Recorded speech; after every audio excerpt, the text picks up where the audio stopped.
I actually do more along the lines of sound production, but yes, writing as well. I work with a department called Texas Music Matters.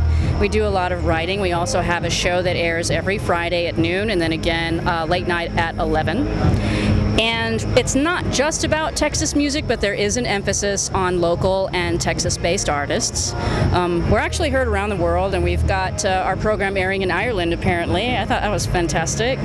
So do a little bit of both. I produce a segment called the Austin Music Minute, and that announces local shows going on. Again, I do like to emphasize local bands, but I also do touring shows that come through the city.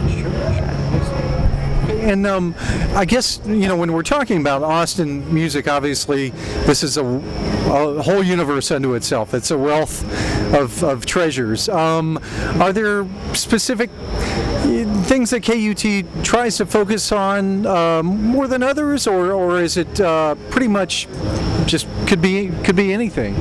I'm really happy to say that because of all the changes that have been going on, not only at our radio station, but just musically around town, we don't have to emphasize on just one thing. There are so many different types of music and different kinds of talent that we can pick and choose and mix it up. I like to do that personally, especially with the Music Minute.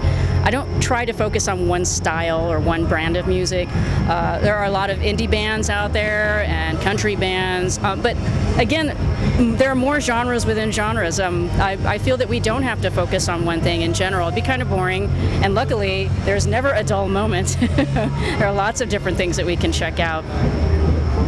Well, you know, when you know, obviously with Austin, we're talking about just like you said, a myriad of different genres, sounds. But what is it that you think makes Austin a very welcoming, very unique community that draws a lot of musicians here? Why do they want to come here? Gosh, that's such a good question. I really think I see just a general support.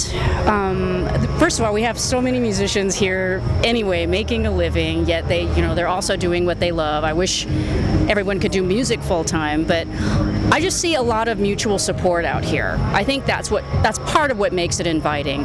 And again, I also have to say the growth. It's not, people used to go, this type of music comes from Austin. This is Austin music. And it's not really like that anymore. It's just so many different bands, whether they are from Austin or they're coming from out of town.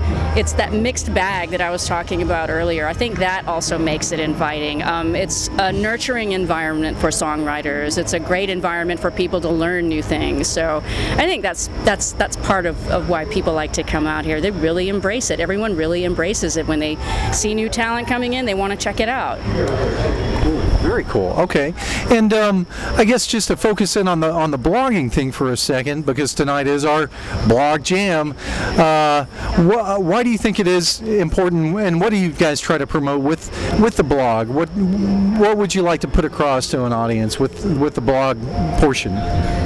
Again, what we like to emphasize is musical discovery. I think KUT is reaching out to people who are, number one, younger, and number two, to our usual audience that probably doesn't go out to a lot of shows at night.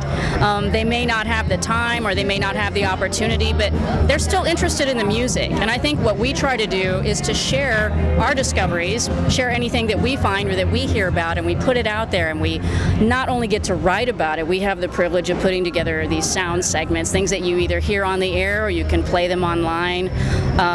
Just as an example, the Austin Music Minute, I put together a 1 minute long segment, which really isn't a lot of time, but if it gets the message out there, it's really cool. People hear that, they get excited, they want to know more. They can visit our website, and I put up a bunch of links. I wouldn't say my specialty is writing, but whatever little writing or blogging I can get out there, if it's going to help, even better. Well, and I think you hit on a great point that there's a lot of people in town who, they may live in the outlying areas, Pflugerville, Kyle.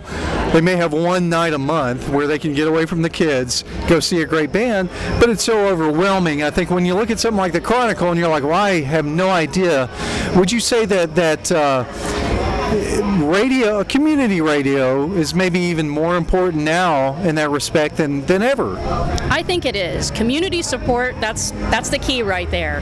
If the community is supporting you, they really want you to be out there in the community, and they want to know what you're finding. And again, you're right, you know, some people really don't get the opportunity to go and check things out, and it is overwhelming. We have so many venues out here. Sometimes we take it for granted, so it's good to have a focal point, and if we can kind of help out and make some recommendations, even better. That hopefully will make it a little easier for them to find some stuff. Yeah. Anything else, Mark? Well, Laurie, thank you very much. And real quickly, can you give us the full web address of the KUT blog? Absolutely. It's texasmusicmatters.kut.org. Thank you, Laurie Gallardo. This is Pat Bukta, and you're watching atxlive.com.